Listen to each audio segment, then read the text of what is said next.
กันหลายปีวันนี้จึงได้พบกัน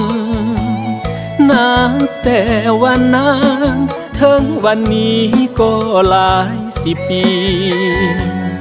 หลายสิ่งเปลี่ยนแปลงพัฒนาจนหุ่งเฮืองสีดีใจที่มีวันนี้พี่น้องเขาได้พบกันต่างคนก็มีภารกิจหน้าที่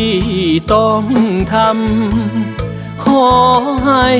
จดจำสถาบันที่เคยผูกพันเกษ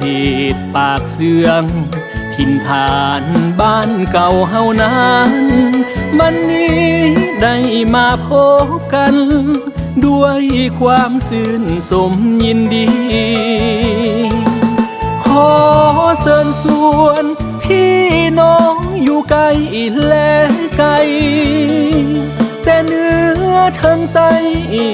ให้ได้มาร่วมยินดี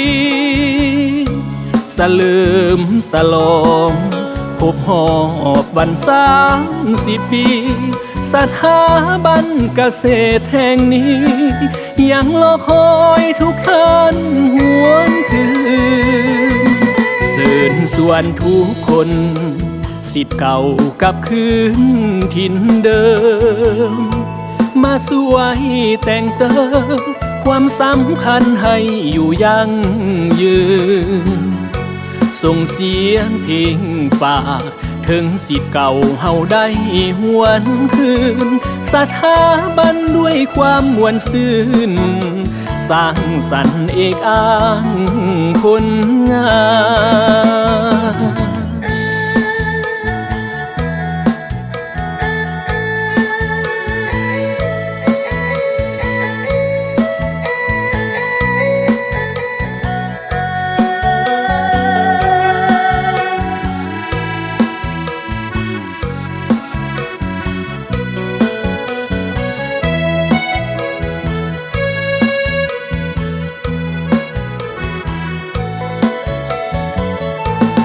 ขอเชิญชวนพี่น้องอยู่ไกลและไกลแต่เหนือทั้งใต้ให้ได้มาร่วมยินดีสลืมสลองครบหอบวัน30 ปี